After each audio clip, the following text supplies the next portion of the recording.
कमानी करोड़ा दिनों की धड़कन इस वक्त थाना मोड़ कुड़ियाँ खास भाई मोहम्मद अमीर की मुहब्बत माशाल्लाह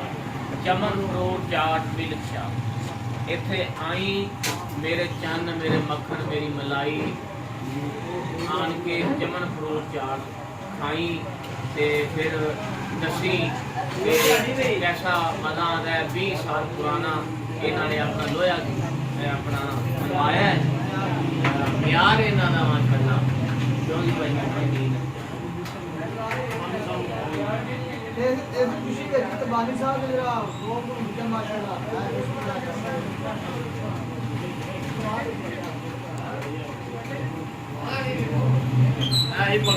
मीर साहब जी मोहब्बत है बानी साहब बानी साहब भाई में जी इंशाल्लाह क्या बात है बानी साहब लाखा लाभ रहा माशाल्लाह फिर